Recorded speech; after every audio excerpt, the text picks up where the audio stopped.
You're listening to the Breadcrumb Mojito podcast, hosted by Connor Whale. Amazing. Yeah, perfect. Cam, Pleasure. welcome. Cheers, mate.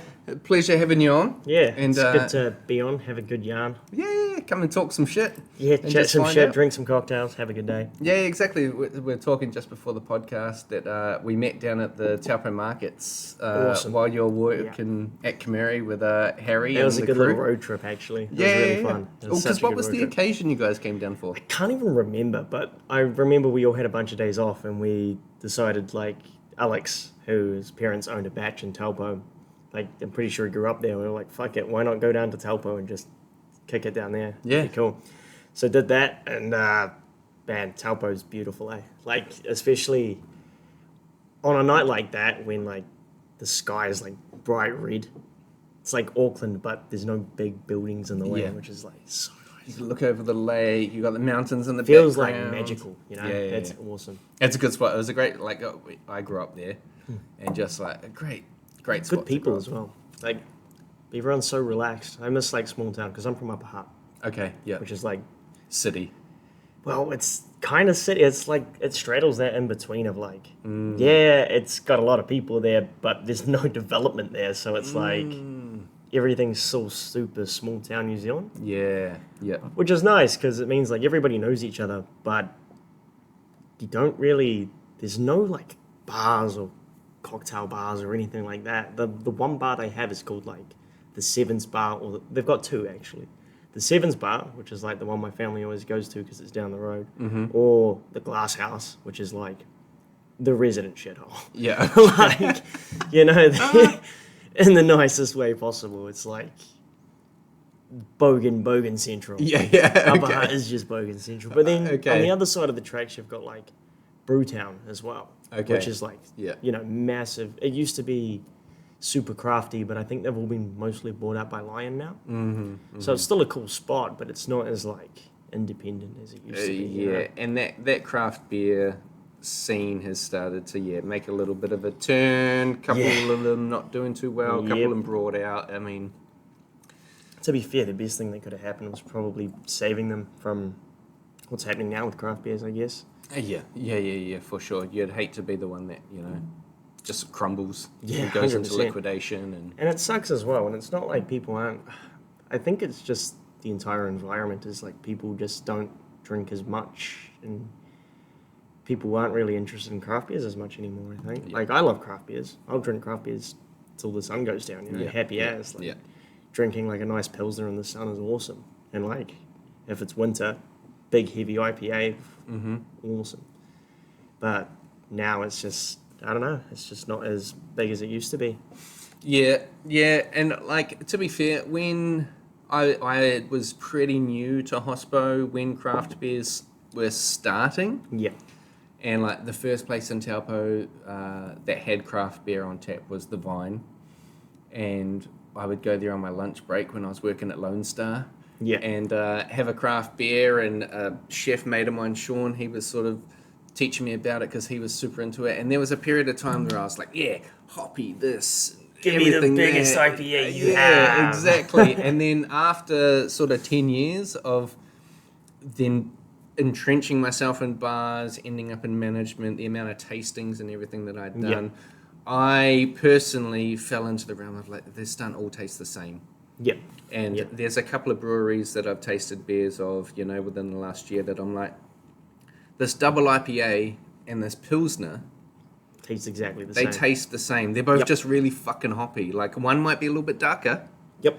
but I'm struggling to tell them apart now, and so I have started straying back into like, I'll take a Heineken, Yeah, or yeah, a Peroni, just 100%, something man, like- clean, crisp, cold, Even in like a bottle. Heineken Silver, I know it sounds sacrilegious, but man, a Heineken Silver on a hot day is like, it's just drinking water, you know? Yeah. But like, box of Heineken Silver, mates, beach, happy days. Not Yep. strong enough to get you fucked up, so you can actually like get home safe. Yeah, but, like, yeah. You know, between like 5 year and you have a box of Heineken Silvers, it's pretty easy to spend an entire day on a beach and you Yep. feel refreshed, you know? Yeah. Whereas if I'm taking like, I don't know, a triple IPA to a beach, you're not going to do that. You know? Yeah, No it's one's like 7.5%. Psychos are doing that, bro. Like, I want to see old mate drink a 6-pack of those and just swim out. You know, like he's just not coming back. Bro, the ocean's more hops than like after he drowns in it. Yeah, that's exactly right. So, growing up in Upper Hutt, you said. Yep. Is that where you started your hospitality career? No, kind of. Like, I started in fast food. Like, Okay, I started yep. at KFC, which Yeah, is yeah, like yeah. when I got my like first teeth into like service and doing that type of thing. And honestly, while I was at school, I was just working there full time because I just got like addicted to the money, and it was really good money Yeah. for like a student at the time. I was Yeah. on $25 an hour Shit. How many at years back KFC. is that? Like 2017.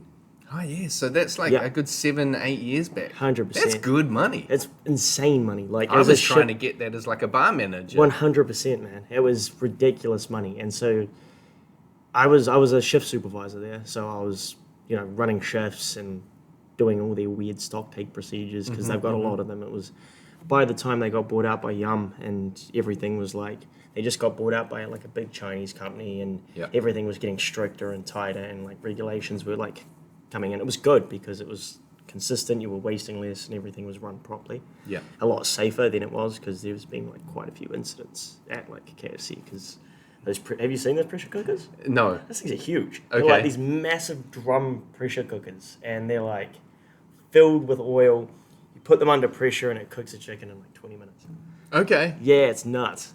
Okay, so it takes 20 minutes to do like, your 30-piece. Yeah, kinda. It's like if I can remember properly, they call it like a head. So you've got like Okay. 9 pieces of chicken in a head. Yep. And it's like I can't remember how many head you'd have in like in a bag, but basically you'd count it all in heads. Okay, And that's yep. like 2 wings, 2 drums, 2 thighs, a breast, and like a couple wings, I think. Yeah, okay, so I it's think I already essentially said each that, head's but- like a broken down chicken. Pretty much, yeah. Yeah. And then that's how they do it. You'd have like a chef who you'd like pull them out of bags. They'd be like kind of pre-marinated, and Yeah, they already breaded, nah, Okay. they're not. So it's all breaded. It's all actually really done in like house. yeah, it's all done in house. It's not like as bad as you'd think it would be for like a fast food place, but they've got like a massive breading station out the back, and everything's breaded to like you keep everything like at a consistent temperature for. You can only hold chicken for like 90 minutes or something like that. It might have changed now, but you had to measure temperatures. You had to like temp check chicken all the time. It was really, really well run. At least the one I was at was. So. Yeah. And just like anything, you got some good ones, you got some Yeah, not so exactly. good ones. Exactly. You can't trust everything that comes out of KFC. I'm not saying order KFC. Don't do it. But But no, it's good to know that they're pretty like strict and rigorous, and that Yeah, a lot of it 100%. is done in house. Yep. It's not just breaded chicken coming in off the boat. Fuck, I'd be scared, mate. It starts crawling away from you when you're trying to eat it. Eh? You're like, oh no. Okay, so how long were you KF Fry? Fucking ages, man. Yeah. Like probably like a good two years, I think. Yeah. Probably like that. Something along the lines of that. And then I moved from Wellington to Hawke's Bay with an ex-partner of mine, and I started working at a New World. I got my LCQ, and then I had a couple guys come in to the New World, and they were like, "Oh, your customer service is really, really good," and they were buying alcohol like every day. Yeah. And they're like, "You do know your stuff about like craft beers and stuff. Do you want to come have a trial shift up here?" Oh, cool. And it was this Japanese restaurant / cocktail bar in Havelock North in Hawke's Bay. Nice. What's it called?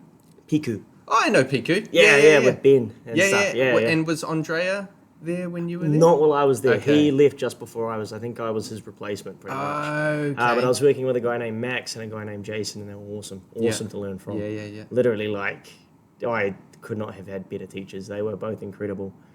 Jason, we used to call Big Bird because he was big. He was like 6'3", like a solidly built dude. He wasn't fat, but he was like, you know people who were just bigger. Yeah, you know? yeah. And, They're just different breed of people. But if you've ever been to Piku, you know the bar's like tiny as fuck. Yeah. So getting Big Bird Jason in the back of that bar where you've got glasses hanging around everywhere and you've got Flappy Bird flapping his flappy big arms around and just terrified constantly for your life.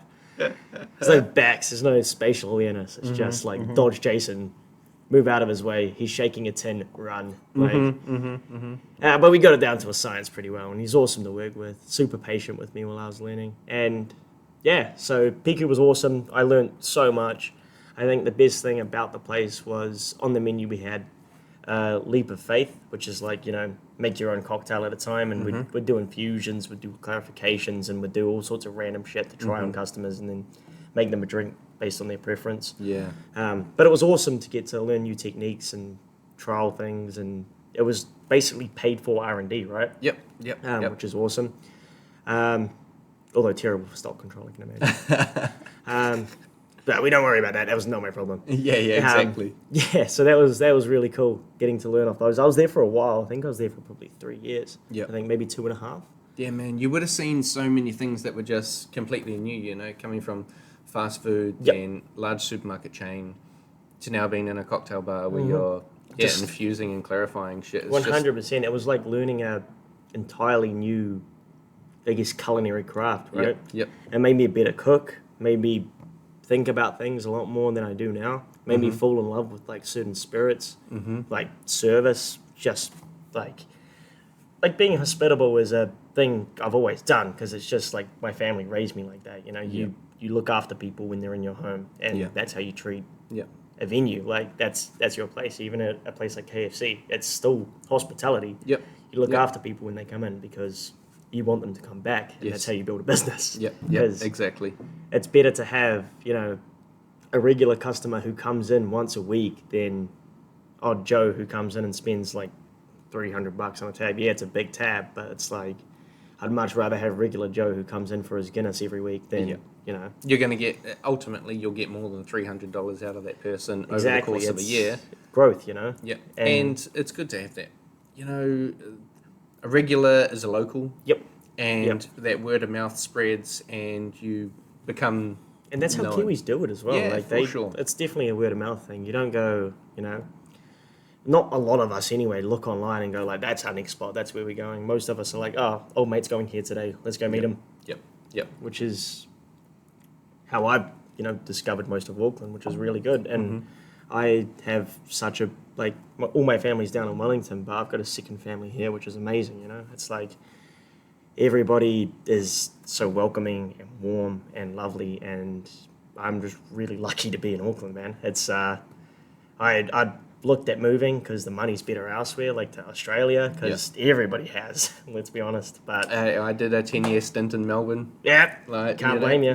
We've all done it. Mate, the money's there. It is. It's tempting, but it's like leaving all my friends and, my second family is like crap. And then also my family down in Wellington as well. So what brought you to Auckland from Havelock? I just wanted to change. Yep. I'd been at Piku for ages, and it was like, fuck, I'm not really learning heaps here anymore. I might as well. Yeah, we had like a lot of freedom, but freedom only goes so far when you're, in such a small town. Yeah. And to be honest, moving up to Auckland, I have done, I think, quite well with learning and changing bars and changing scenes. Like, I haven't stuck around long at heaps of them, but I've definitely found out what I like to do and found out what I don't like, which is, it's nice for me. And it's still just rotating that, what do I really want to do? What is enjoyment for me? And how am I going to work in a place and enjoy it and try, because nightclub stuff is fun for a bit, but if you do a 5 to 5 consistently for years. Yeah, it's going to catch up with you eventually. And especially if it's a busy place, it catches up. Like, Kimmeria Hi-Fi was an amazing place to work. I miss it heaps just because, I love Broken Lantern and I love ACS, but I feel like because it was such a small, even smaller team, the entire venue was smaller at Kimmeria Hi-Fi, you just knew everybody. It was like, you had 4 or 5 people that were just there every single day.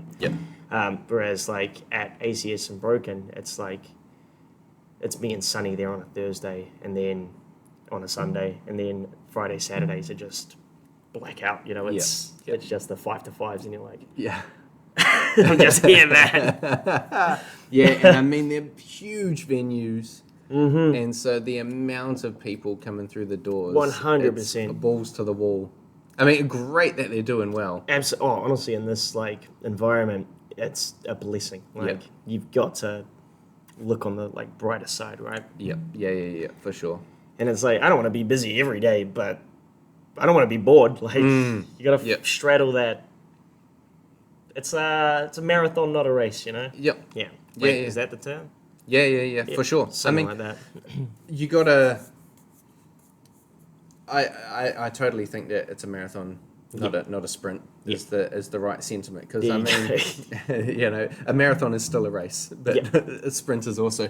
But I think that dotting around, doing a couple of different venues, is always great. Like my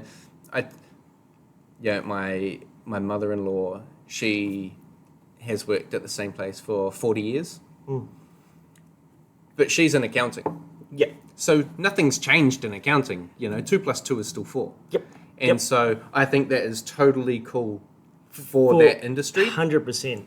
Whereas 100%. hospitality, you know, chefs need to go to different venues and experience different styles of cooking, whether it be Asian or European, and fucking picking up new skills constantly along the way and developing your own, you know, your own outlook on the industry itself, because it's a creative 100%. industry at its heart. Oh, for sure. And it's the same thing with, like, you know, if you're going to be a plumber, you're probably going to be doing the same thing no matter where you go. Yeah. Right? At least, you know, I won't speak different for plumbers might give you some little tricks of the trade that speed the process up or make the work a little bit better, but you have to be able to interact with those people in order to find out those tricks of the trade. Not one person is going to have all of the information. Yep. And in hospo, I mean, bartending, I darted around so many different bars that, like, from one person I'd learn all about Thai flavors, and from the next person I'd learn all about clarification, and the next person, he maybe brushes me up on classics that I had no idea what the fuck I was doing. And so I've taken 2 steps forward, and I needed to take a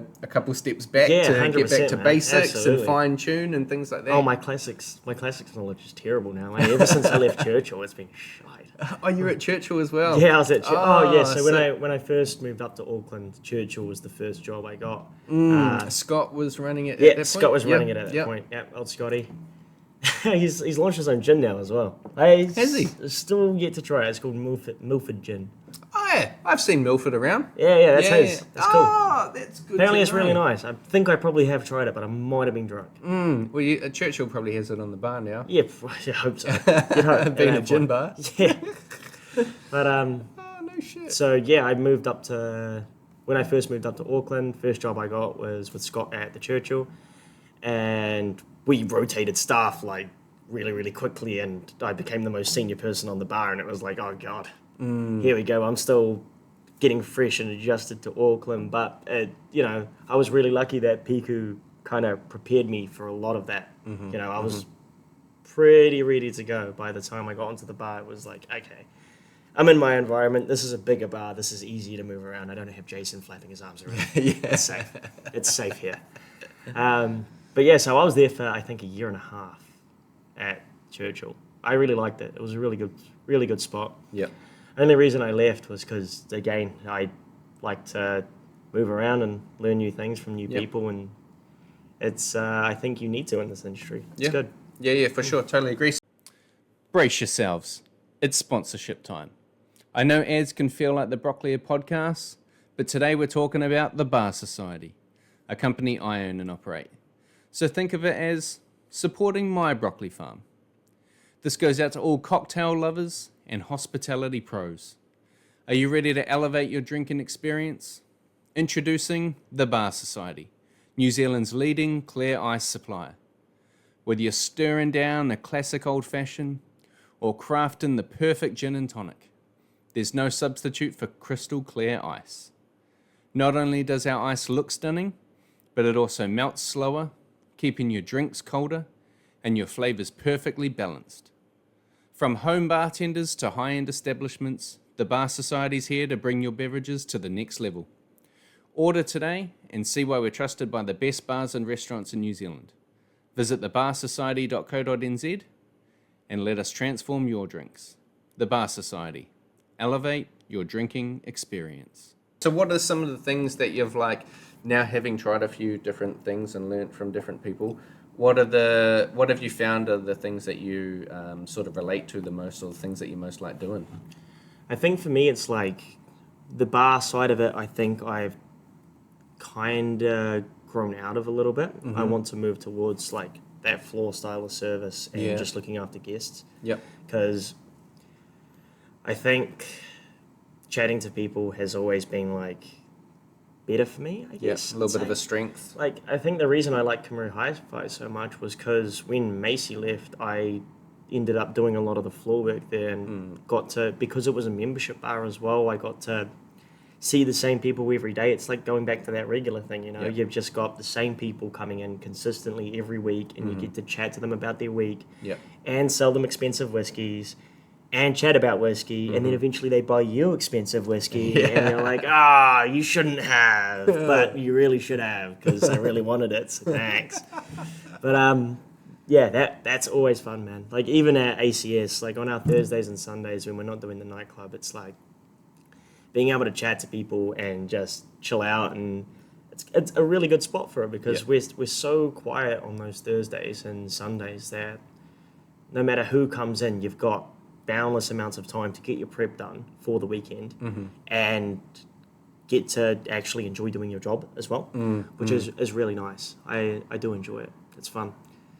But yeah, I think for me, future would probably be moving towards that floor style of service. I think taking over either a big manager role or just seeing where it takes me, because I've done a couple other spots. Like, I worked for this, once I left Kamari Hi-Fi, the reason I left I won't get into too much, because it's kind of crap. When Auckland dies, you know, over January and everything gets quiet, we went down to like minimum hours. And when you're doing like heaps of hours a week and then you go to nothing, it's just like, oh no, I need to find something else really quick. Yeah. It's like, shit, you want to own the business. Yeah. And then you're like, oh, fuck, now I've got to pay rent. Now I've got to pay rent. No one brought anything like that. It's a stressful feeling. Absolutely, man. And it's harder in this environment now, post-COVID. Everything is just 10 times harder than it should be. But we're surviving, and we're thriving, and we'll get there, I think. Yeah, for sure. Have you ever thought about going into like a sommelier wine realm? Because that's a lot of floor service. Yeah, absolutely, I have. Like, I think I have thought about it quite a lot, but I just don't know if I have the disposition for it. Because for me, I kind of come off a little bit rough. You know, I don't have that kind of fine dining twang that I think you need to do that type of service for certain guests. I think for me, once I think I'm going to get a little bit more managerial experience and back of house experience, and then I think the next step for me is opening up my own bar. Okay. Just because I've thought about what I wanted to do for a while, and the only thing that makes sense is opening up my own bar. You know, put your own spin on everything. Absolutely. And I've got a couple really cool concepts that I want to work on, and I want to do a couple pop-ups probably starting next year once I've got that back of house experience and I know how to run books properly, and I've just gotten myself to a point where I'm comfortable. But yeah, there's definitely like opportunities for that in Auckland. You know, before I take anything overseas, or before I just want to make sure I'm my best self if I do go overseas, because I want to give Kiwis a good name, and I think there's still things I can learn from Auckland. I love that self-awareness. Yeah. Like, I was having a conversation with a friend earlier today about like, I think every bartender goes through the I want to have my own bar. Yeah, 100%. Like, we all think we want to have our own bar. Industry, it's the ego thing. We all have a massive ego. Exactly. But something that does get overlooked is like, you could have bartenders that are great and they do heaps of competitions or menu development, and they're very creative, and the drinks are all amazing and things like that. But the one thing that gets overlooked is that back of house. how to Yep. cost things, how to run the books, how to P&Ls, write everything. rosters, even do all like of that shit. licensing, like even just going through the applications for licensing Yep. and everything like that still needs to be thought about. Mm-hmm. Opening a new business, doing a business plan, because you need a business plan. How are you going to find investors? What companies are you going to go to for money? Are they going to help you out? Are you going to do it yourself? Do you Yep. have that fund to do it? Mm-hmm. Fit out. Think about dishwashers. You got to get secondhand equipment. You're going to buy new equipment. I've thought about it a lot. Yeah, hey, dude, do as much thinking as you can. Yeah, I will. I kind of believe you're only ready to do it when you can't think about it anymore. Yeah, Because you've kind of 100%. covered everything. And everything that you do think about and you do plan, and like when you're doing a business plan, your risk analysis and things like that, all of the 1,000 things that you'll write in that risk analysis, I kind of believe that the fact that you've written them down, when you actually run into a problem when the business is operating, it won't be any of those things. It'll be shit you haven't thought about. 100%. Because there's and 2 you wanna- million things that go wrong. Oh, 100%. And those are the 2 million things you've thought about. Yeah, Like, exactly. Yeah. Exactly. Thank you, Chef. And so I love the self-awareness to be like, I need to learn this. I need to think about this. I need to do a business. The amount of... I've spoken to friends of mine that want to start a business but have never... They've started looking for investors and they've never even written a business plan. Yep. And it's like, man, it was... I have wanted to start like 15 different businesses, and I've written like 15 different business plans and never got them off the ground, you know? 100%. And so Yeah. people then do the opposite. They ask 15 people for money, and they haven't even got the business plan to start with. And so get practice writing business plans, because then when you 100%. do have an investment opportunity, they're going to have questions. How do you plan to give us the money back? That's number one. That's the biggest one. Yeah, absolutely. exactly. And you got to know. You've got to either that or you bullshit. Bullshit. Never do that. We would never bullshit anything. Yeah, like that. hey, honesty is the best policy. 100%. Transparent, clear, honest. But yeah. Absolutely. But Absolutely. there has to be a little bit of fake it till you make it. You have to be confident in your idea, and if you haven't put the idea into action yet, I mean, when I started the Bar Society, there was a bit of wing in it at the start. Like, I had Has to be, never man. cut ice with a bandsaw, but I had to fucking... I'd never worked with a bandsaw, but I had to figure out how the fuck that thing worked. And, you Fuck, cut I yourself. could imagine you running around with one arm, eh? Oh, He's like, I yeah, I cut tried my to cut finger. eyes. Oh, really? Yeah, Fuck. nearly took the top of my finger off. Oh, bugger. And that was just lapse of concentration at the end of the day. Went to brush a bit of... Oh, fuck. All right, off to the hospital, sew my finger back on. It's alright, next time you do it, we'll put you on a beach with like a triple IPA and just send you off into the ocean.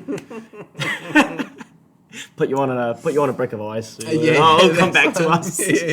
Yeah. Well, at least I had the bag of ice to put the finger in. You get into the hospital, your hands are like a brick. You're like, I had to preserve it. Oh, crack up. They sew it back on, but it's purple now. You're like, Yeah, exactly. Now it's got frostbite. It's got frostbite. I can't win. Oh shit! No, I love the forward thinking, bro. It's Mate, good. it's like it's actually like a critical thinking like theory. Is if you throw enough shit at a wall, eventually something will stick. Yep. Yeah, it's a real thing. Like, man, toss out ideas, make fresh ideas. If you run out of ideas, make a fresh idea. Eventually something will work. Yep. Which is probably not how I should approach all my problems, but it's how I approach most of them.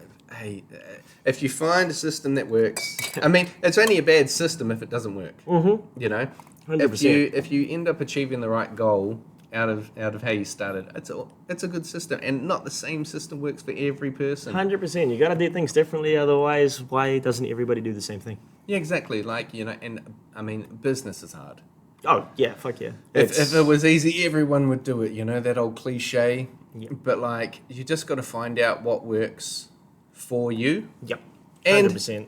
And sometimes I've learned that what works for you might only work for like the first 3 years, And then you got to switch it up. and then you got to transition because you step into a different realm that you've never had access to before. Yep. A different way of thinking. Like, it was easy when I was just working for myself, but then I had my first staff member.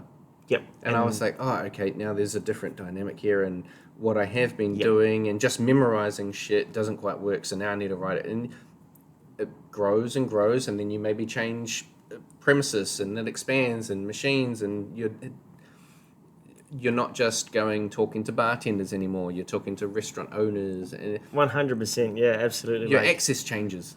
a couple of my really good mates, they run a bar real close to here, and they've just been doing it by themselves for quite a while. They've got Yep. one employee, they've got a chef, and they're, I think, they've seen so much growth that they're going to have to start hiring employees soon. And I think it'll be good for them as well to take a step back and maybe look at their options and be like, it's going to be really awesome to watch them grow and see their business grow, because they do things so well already and they've got such a good regular clientele. Like, I go in there pretty much every week, at least twice. I love my Guinness. Like, every week. Yeah. And they do such an amazing job, and it's watching them, even in just the past like 6 months, just grow and grow and grow and grow and grow.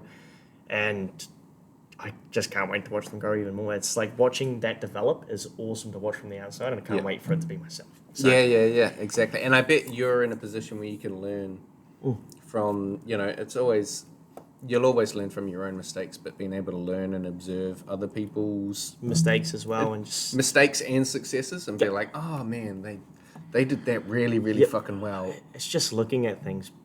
I really need to start looking back at things a lot more, I think, for myself, and looking at my failures and seeing why I failed. I think that's something I don't do well enough, and I think it's something going forward, that's something I'm taking away from this, is like, I'm going to start looking at my failures a lot more and seeing how I can turn them at least into neutrals. I won't say successes, because I'm nowhere near that. But at least learning from it, right? That's a good first step. Yeah, 100%. I mean, you got to acknowledge your failures, and like we were saying just before the podcast, you always grow and learn more from your failures. And taking a very honest look, like just me myself, like we mentioned, bartenders have big egos. Oh yeah, huge. When I was in Melbourne, the biggest. Yeah, I was fucking bar manager, this assistant restaurant, all of the things that I thought were important. And the ego takes control. Yep. And then I was probably just a douchebag. We all are. And then I stepped away from it and was just like, kind of looked at myself and I was like, man, when that went wrong and I blamed that person or that situation or whatever, really the common denominator in all of the things that have gone wrong is fucking me. Yep. And so what do I need to do differently? And I had a bit of a look at myself and changed a lot of things. It's such a good outlook to have, though. It's like, I think that's probably why you're seeing so much success. It's like, it's just so good to have like kind of goal-setting mindset. Like, we're taught it in schools now. You get taught, even if you do like a bridging course at uni now, they do like critical thinking theory. Not that I took any of that on board. That went right through my ears, like nothing. I got no light behind my eyes left. But that critical thinking theory is just so important, and like, I think being able to look back at your failures, and if you see successes, I think learn from both. Learn from both, because if what you're doing successfully works until it doesn't, that turns into a failure. Learn from that. Why did that not keep working, like you were saying before, Like, after 3 years, you need to change it up a little bit. You've got employees, you need to see why this isn't working, and then, Yeah, and you find out where you bottleneck. Yeah. Like, I think every business owner at the start, they are 100% of getting shit done. They're on treadmill operator, bro. Yeah, you're just 100%. running on that treadmill, and nothing moves if you ain't moving. You do the mahi. You do the mahi until you don't do the mahi anymore, and then you've got a whole nother ballpark of mahi. Yeah, exactly. And just like the systems, like for so long, I just did it all. Unfortunate that I have a relatively good memory and like information retention. Yep. I think that was an asset when I was learning recipes for cocktails and things like that, being able to hold that info and call on it quite quickly. But you can't have the expectation that the staff have the same experience or knowledge than you. So then, one, having the discipline to sit down and write it out. Yep.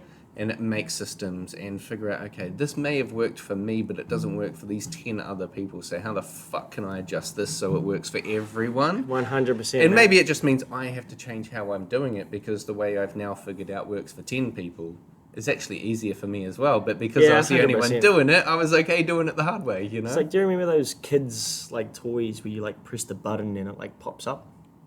Like a Jack-in-the-Box type thing? Kind of thing. Yeah, but there's like multiple different colours. I feel like if someone taught me with that, I would have learned so much faster. Okay. Yeah. Give me pretty colours on a cocktail sheet, and I'll be happy as. Yeah. Well, We used to, I don't know if you guys did this at Kameri, but I've seen it in a few other bars around. When batched cocktails first... Oh, is it like the specs written on the side of the bottle? No, it's the colour-coded electrical tape at the top. Dude, everybody does that now. Yeah. Every single bar I've been to does that. Yeah, and when, like, 10 years ago, when people first started batching old-fashions and Negronis and things like this, and we're like, how do we tell them apart when you're in a dim-lit bar and red looks quite close to brown because there's no lighting. Absolutely, mate. You We've know, got how they orange juice and colour-code apple everything. juice that look exactly the same. That's definitely my fault. that's completely my fault. I put those electrical tapes on there, and I will be blamed for that by future generations. So, But yeah, the color coding shit makes it easy. oh, absolutely, 100%. One thing I'm just thinking now, having the experience with KFC Yep. and the sort of systems, procedures, processes, recording information, that gives you a really good ground to sort of build upon. 100%. I mean, even doing like profit and loss for KFC was like quite important when it came to even trying to do admin or cash ups at a bar.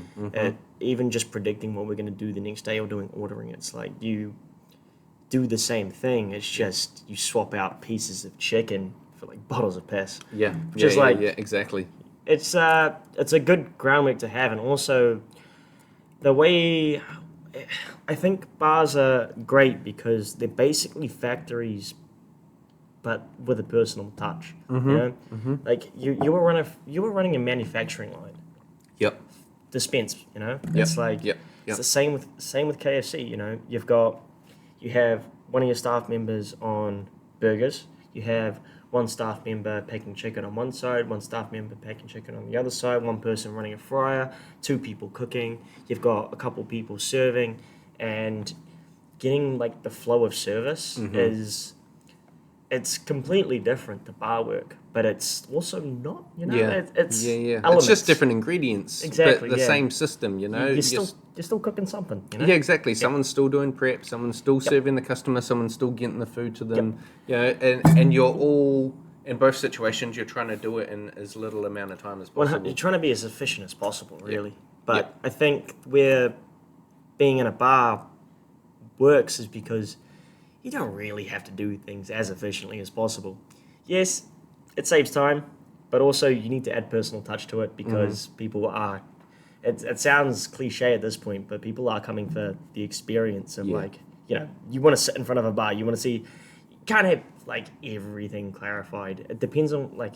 Panacea does it really well because it's a cocktail kitchen, but if you want to sit at a bar and you want to see someone shake a cocktail, like, do you know the amount of people I have just filming me shake cocktails? Yeah. It's like, that's what they go for when they come to a place like ACS or Broken Lantern. You know, they want to see people shaking a cocktail. Yeah, exactly. And that's each bar sort of has its own niche. You have to have a niche because that's really the biggest thing that stands out. Like, deliver excellent service, and if your niche is like good, it'll speak for itself. You know? And if you can maintain really good service, have a great product, and your niche is interesting enough for the market, that's where you see great success. Great success, but nice. You know?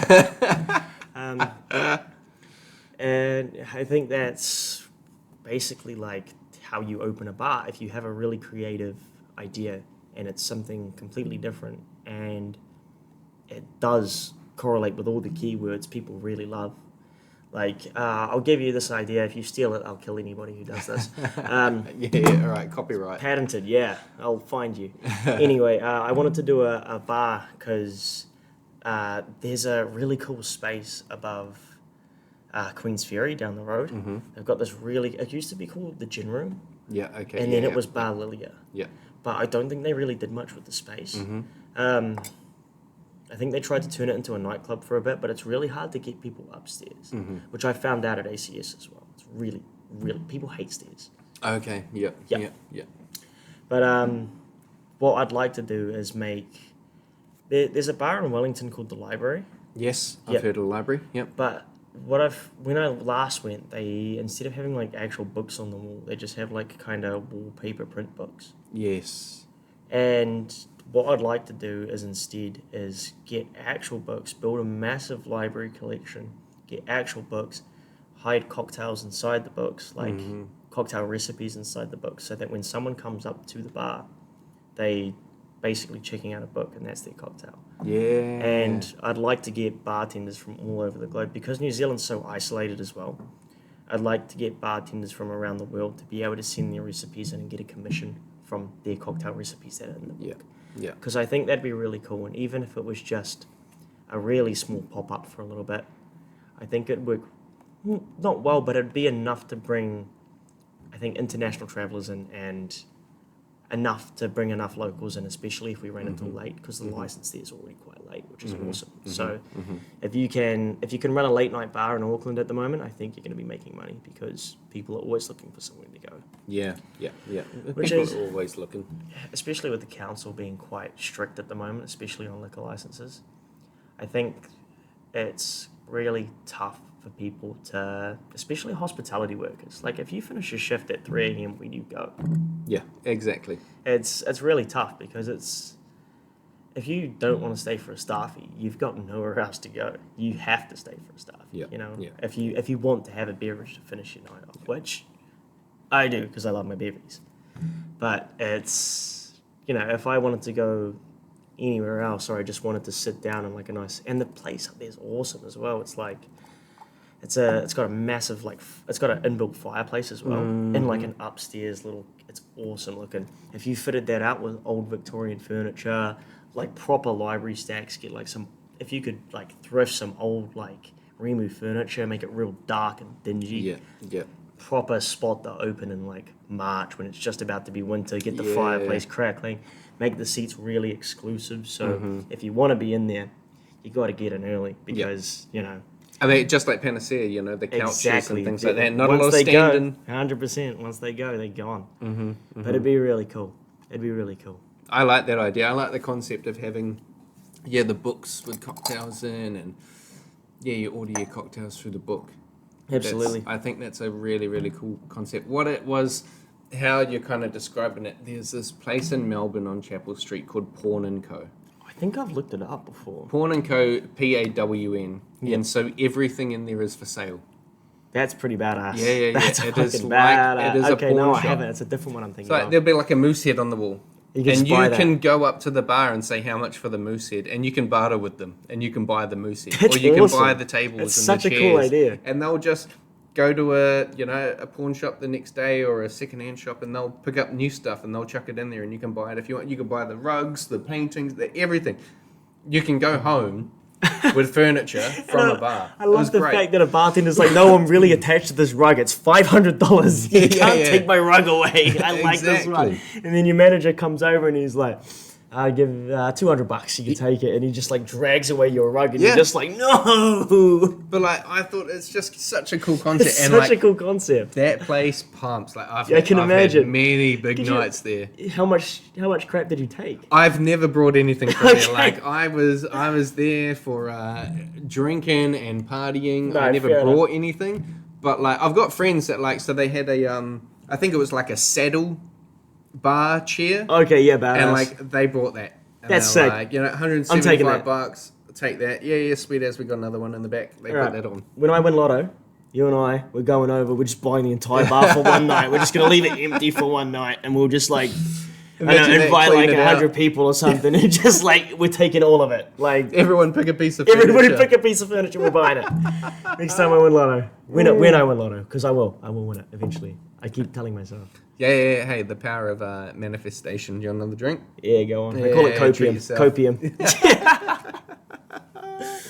Oh, this has been fun. This is awesome. Oh, bro, I'm glad you're having fun. Yeah, it's wicked. This is- Cheers for having me on, mate. That's cool. Oh, no stress at all. I mean, I like talking to sort of everyone from all the different walks and experiences. Man, you and must hear some crazy stories, huh? do hear some pretty good stories. That's pretty good. Yeah. Sorry, I'm not a crazy story person. I'm just a laugh about my life kind of person. You know what I mean? Bro, life is a story. Yeah. You gotta fucking, just like we're talking, you know, successes and failures, you know, like that's all a story. I'll put it in one of those books here. Oh, I've got the name for it as well. It's called Okay. Bookworm. The it's Bookworm. Like, the Bookworm. Yeah. It's a cool concept, huh? I like it. I like it. I like it. I like fuck it. with it. It's going to be good. I like it. And you need if it's going to be all seating, you need quite a big space. Oh, absolutely. Like, Yeah. bums on seats, really, you got to pay the rent. 100%. You Oh know? yeah, 100%. And then also like you got to account for. You need to separate the tables out quite a lot as well, I'd reckon, because you want people standing up to try pick up books, but you want to keep the space quiet like a library. You know, you want to have. I mean, I think it's a hard concept as well because it's like if you can pull it off well, it'd be really good. But if you do it really badly, like people aren't gonna want to sit in like a dingy spot for too long. You need to be able to have music. Probably needs to be really low until a certain point in the night, and then it needs to change up. Bit. Yeah. And like I was talking to, do you know Vince from? He used to work at Rocket Man. I've never spent a lot of time with him or talking to him, fair. but I do know him. We've interacted a few times. He's really good for idea. He's such a good ideas person. He's always coming up with something new. He's always got something cooking in the bag of his. Absolutely, man, absolutely. And he's honestly his thing at the moment. He was telling me he wants to open eventually like a Western tiki bar. So because the concept of tiki has kind of changed, right? It has. Tiki is just big garnishes, crazy drinks, and crazy experience. Yeah. Odd-looking glassware. Absolutely, just freaky shit all the time. Yeah. And he was telling me he wants to have events happen at certain times on the night. You know what I mean? Okay. It's 8 o'clock. Some fella comes in with a gun or something and just kills one of the bartenders and they flop over. I like that. And then you give away a shot or a drink, and it's either the blood of the bartender or it's got his. If the bartender's wearing a sheriff's badge, it's got his badge in it, and you're That's quite cool. That is quite cool. It's quite badass. It'd be a little experience, but I just feel it'd have to be once a week because otherwise it's gonna get old. Yeah. But then also some people would come in every week just to see the sheriff die. You know. Yeah, for sure. I mean, it's like dinner and a show, right? They 100%. do cabaret and things like that absolutely, on that K right? Road. You're introducing 100%. that. But with massive tiki drinks. We want to do I can't say that one because that's definitely his idea. I won't say that one. But it's a great idea. It's fucking awesome. I had an idea for a while of similar to a Cluedo themed bar. That'd be awesome. And a little bit like that, but people could come in and you would have similar to how Panacea is now with the different rooms and the PDR and tucked down the back and You got just curtains. open a new door and you've got something else. And Exactly. So you'd have all these different rooms. Yep. But each of the different rooms have different clues. Yep. That are I don't know, posted to the table or in a book or on a box or on a wall or something like this. And people can go in there and just drink. Yep. But if you above the bar, you would have who killed so and so, and that changes every week. Yep. And you do a murder mystery type thing. Yeah, that'd be badass. Guests can choose to come in and just have a drink and hang out and enjoy the space. Yeah. But guests could also choose to play the game, and if they do play the game, There's something. there's little a at the end of $100 it. bar tab or something that goes. Even that, or just a piece of merch or something. You know, just there's a free shirt or a cool hat or something that changes every now and again. Yeah, because my partner, she did my birthday was not long ago. It was 2 weeks ago, maybe a week ago. I can't remember. I was fucked up. But she did a bar crawl across Auckland for me, and it was a little scavenger hunt. She had little hand painted notes all around Auckland and different bars that I go to constantly. Perfect. It was fucking awesome. I can't remember the fourth bar, but it was really fun. It was ridiculous. Even if we wanted to do the Cluedo idea is awesome, but imagine doing that through heart of the city, and you did the Great Auckland Bar Crawl, you know? Because they do it for unis all the time, you know? They do a little bar crawl. Why not do it for people who are mature? Send them to cocktail bars. Yeah. That'd be great. A different, get a few hundred clues printed out and put them all over the city and send people to different bars and just promote sending people to bars. Because people would fuck with that, you know? 100%. They just want something interesting to do. 100%. And it's funny, Joe and I, Joe from Paris Butter, who I was talking to before, he kind of mentioned that winemakers and bars and restaurants and things like that, in New Zealand, we don't really see each other as competitors, more like colleagues. Yeah, 100%. And we all want to work together and we all want everyone to do well. And that incorporates that exact idea. Because it's like it's a community. It's not fuck these guys, they're dickheads. You know, it's everybody's kind of suffering through the same thing, and we're all just like, let's survive this. Let's get through it, and let's get together, promote ideas to get people into bars. Because the council's not going to help us. Yeah. So we might as well do it ourselves. You know. Yeah, exactly. And so if you can do something like a scavenger hunt. Yeah. That gets people moving around all these different venues, experiencing different things. And you'll find bars that you've never even heard of before. 100%. And it's like, don't promote alcohol consumption, but promote going out, you know? Like, it's the biggest thing. You don't want to promote excessive consumption, but you do want to promote consumption. Yeah. You know? It's like, drink responsibly. Go out to this bar for one drink and then move on to the next.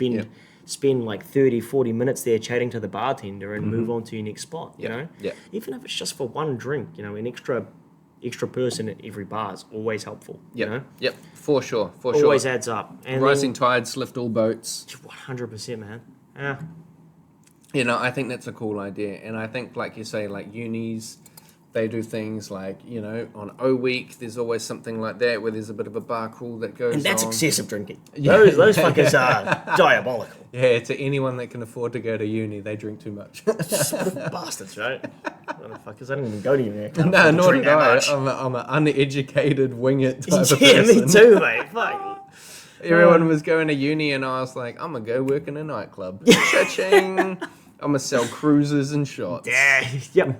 This is my jam. I'm there, mate. Don't worry. I mean, to be fair, there was nothing that I ever wanted to do at uni unless it would be some sort of art, like, you know, drama, performing arts. And I was like, it's not really going to get me a job. No, that's fair. Afterwards, I'm not part of that 1%, you know? No. So I'll sling drinks. But I like people. To be fair, even doing something like this podcast isn't necessarily like drama, but it's definitely still getting to even hospitality of itself. It's a performance. Is like, fucking life, I guess is. Because it's like you'd be doing sales and marketing constantly. You're marketing yourself, or you're marketing your brand, or you're selling something, or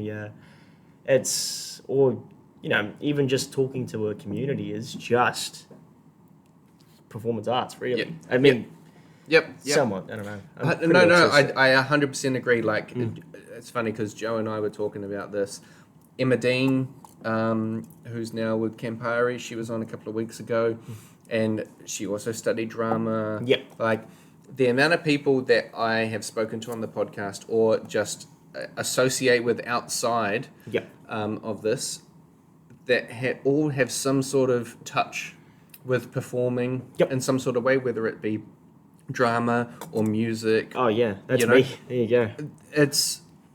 We find ourselves in hospitality. You even look at the cliche over in Hollywood. All of the wannabe actors end up working in restaurants as servers or bartenders and things like this. Like, it is a performance. It absolutely is. It's like entertaining people. It's giving them an experience. It's making them go home happy that they interacted with you. Like, leave everyone better than when you found them. 100%. Like, it's even in like a nightclub setting, man. You want people to leave happy because, I might be serving you way too many vodka Red Bulls for my liking, but as long as you're not being a dick and you're respectful, and you leave happy, exactly, safe, happy, looked not being after. a dick. And that's the other thing. It's like promote.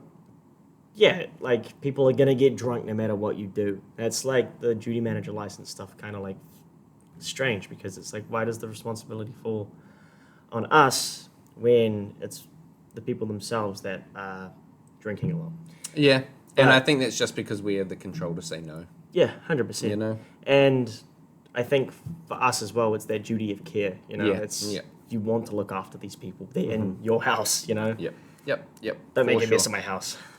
Yeah. But I don't want you to vomit on my floor. Exactly, and then it's my fault if you vomit on my floor. That's my fault. Sorry, bud. I think that's where it comes from. You're like, I made him vomit. I did that, officer. Sorry. Yeah. And I mean, like, and being on the bar side of things, you always know when you cut someone off. Yep. You're kind of ruining their night. But you're also protecting them from themselves because they're too... It's, you know... And so you got to weigh up the odds. Like, do you keep allowing them to do whatever they want and have a great time, but put them in a situation where they get into trouble outside of the venue after they leave you. Or they hurt themselves. That's Yep. a major one. Or hurt someone else by Yep. driving, crashing, all of that sort of shit. Yep. I firmly believe we have to have a duty of care, and we have to Yep. be the boundary between people having a good time and having a bad time. But I also think there is, it's very hard to judge, because there's some people that they're hammered off 2 drinks, and there's other people that they need to get touched 20 before they're 100%. even man. showing signs. It's so funny with hospital as well, because they can drink a lot. Mm-hmm. They can drink a lot. Like, I'll feed someone a lot of drinks and they will be perfectly fine. Mm-hmm. Mm-hmm. You'll feed someone in the nightclub 2 vodka Red Bulls and they'll be 86 completely. Yeah. And you're just like, oh, when do I say no? You're already losing your legs. Like, And you've only been here 20 minutes. you've been here 20 minutes, man. Like, I don't know how to deal with this. Mm-hmm, mm-hmm. Like, we do know how to deal with it. I just don't want to deal with it. But I will, because Yeah. for the safety of the person themselves, and also, the venue's license and everything else Yeah. that falls on top of It it. makes you great at communicating. If you Oh, can 100%, communicate man. with a drunk person and get them excited by offering them a free orange juice, Oh, absolutely. man, communication skills on point. Or even a free Red Bull, man. People love Red Bull. Yeah. I love that stuff, The irony is Red Bull's one of the most expensive things a bar sells. Oh, mate, a can of Red Bull costs more than a bottle of beer. Yeah, it's pretty bad, man. It's pretty bad. ridiculous. But great marketing from Red Bull. Oh, yeah, dude. They do an amazing job with marketing. Even Yeah. like the perfect serve stuff. Oh, Yeah. have you seen that? Oh, Yep. goddamn. Yeah. I've been to a Red Bull party in Auckland when I first started. I would have been like 18 or something, and someone came into our bar and ordered a vodka Red Bull, and I did the perfect serve, and then we got given a ticket. And there was a venue on the viaduct called Snapdragon, Yep. and I think that's where Holy Moly is now. And we got tickets to go to this Red Bull Badass. exclusive event. And I was like, fuck yeah, just because Perfect I serve. put it Take on that, a fuckers. fucking napkin and the can Yeah. next to it with a straw and shit. And I'm like, yeah, I'm the man. I'm a professional bartender now. Damn straight. Yeah. Straight you are. Then I got to Melbourne and I realised I know fuck all. Yeah, I know 100%, man. absolutely nothing. There's too much to learn in this industry, dude. There's a lot. Whether it's people, whether it's drinks, whether it's, I don't know, backflips. I guess there's fucking anything you can do. Oh, really. there's people that want to do backflips on the bar and Yeah, 100%. have Oh, fun, man, do we their saw thing. some last night, actually. Yeah. Nah, they weren't doing backflips, but they're definitely on something they shouldn't have been, so we kicked them off it. I remember, I was like, Sonny was running the shift, and he looked at me, and I looked at him, and then I looked slightly past him, and there's just people way taller than they shouldn't have been, like in another room, and I was like, Sonny, that. And he turned around, and he's like, oh god, here we go. Yeah, let's go be the bearer of bad news. 100%. Well, Yeah. to be fair, they were there for a function today, and if they had stayed on that table, they wouldn't have stayed on that table for very long. Yep. They would have been coming off very quickly. Fair enough. But all right, bro, we're kind of coming to the end of our time. No, easy. So I always finish on a breadcrumb mojito moment. Okay. So I don't think I've explained to you what that is yet. So No, you we'll haven't. run through it now. So we've sat here and talked about sort of, the good things that we do, the experience, all of the best parts of it, some failures. But I like to finish on a humbling, funny, entertaining failure. Okay, So gotcha. the breadcrumb mojito was the first drink I ever made in a bar. I was attempting to make a real mojito. Okay. And what I was looking for was sugar. I thought I found brown sugar, but it turns out I found You found breadcrumbs. breadcrumbs. And I muddled those into the lime, and I made 8 of them. And so I poured out half a bottle of rum. And Yep. the customer was the one that informed me that I had fucked it up. And I was like, what do you on about? I'm the bartender here. I just learned how to make this thing. So that was an absolute disaster. And so I Yep. like to finish on those humbling notes of when Okay. we first started. So what do you got for us? I've got a bad one. So my trial shift at Piku, the first ever proper cocktail bar hospitality job I ever worked.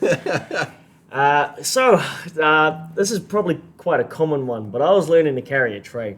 Mm-hmm. This is someone who's unbalanced, floppy at the best of times. I learned from Jason. I blame him, even though I was only there for 30 minutes. A poor old lady, probably in her late 60s, has now been fully covered completely in Asahi. Oh, nice. You want to guess how many Asahis it was? Oh, all right.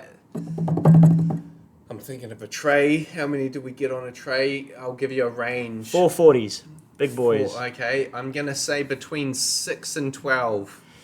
Yeah, it was like 8. 8? Oh, okay. It was 8, and they came tumbling down, and it wasn't like, oh, some of them got on the table. No, the lady was Asahi by the end of the day. That was a really bad one. What else have I done? I've done a few things pretty shockingly. I'm pretty ditzy when it comes down to it. And no excuses, wet floor or anything? No, that was just me being an unbalanced little lunatic. That's probably like the shocking one because it was my trial shift and I still got the job. Okay, yeah. Insane. Yeah. So they either A, were really desperate, or I made up for it by being super apologetic. Yeah. You did something right. I did not the Asahis, obviously.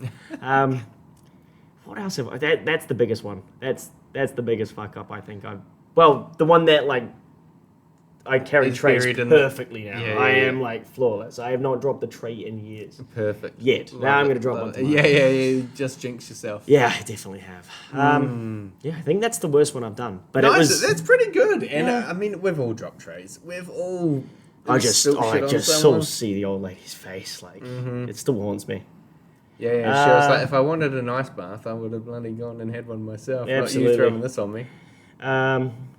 Another one, a recent one, was like I was doing a Negroni competition at ACS and I just had way too many like tastes of Negroni, and by the time it came to doing the cash up, I couldn't see the screen and I was just like, oh no, Sonny, please help me.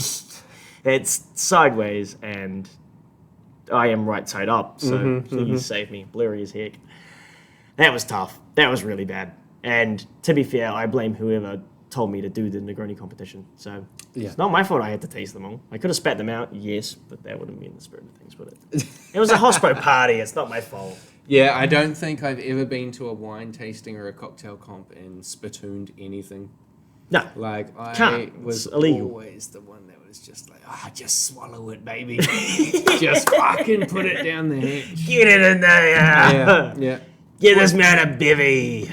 Exactly, which I mean, like, you know, I've had conversations with many different people and, you know, Loretta from Healthy Hospital, and we talk about, you know, the substance abuse in our industry. And man, it's bad.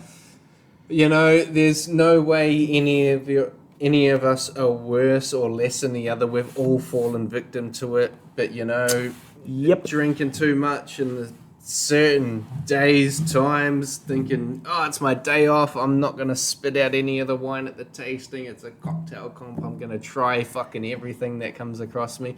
I mean, we're interested in it.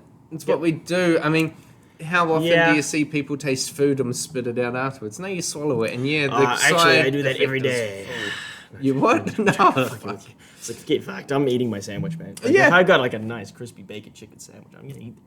100%. Like, if people that taste food, they're gonna swallow the food. People that taste wine, swallow the wine. You have to, otherwise it's like, what's the throat feel of that one? Yeah. What's the throat feel? How full does it make you feel? What are the calories in this wine? 100%. I gotta taste it. I know from the tannins. I can taste it. You know. What are the legs of that? Like the legs of my throat, man. I can taste that.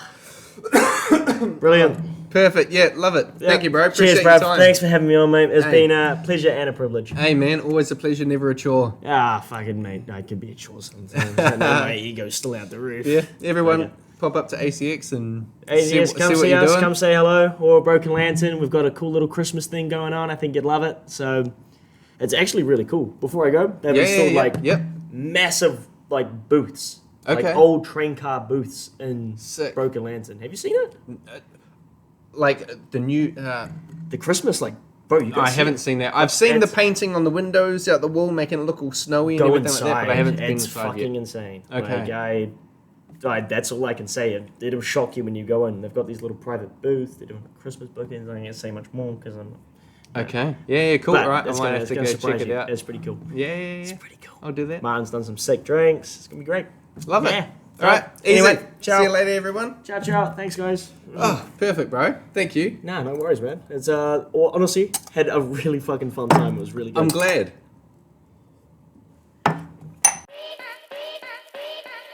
That's it for this week's episode of the Breadcrumb Mojito podcast. Follow us on Spotify, YouTube, Instagram and TikTok at the Breadcrumb Mojito podcast and look out for next week's episode.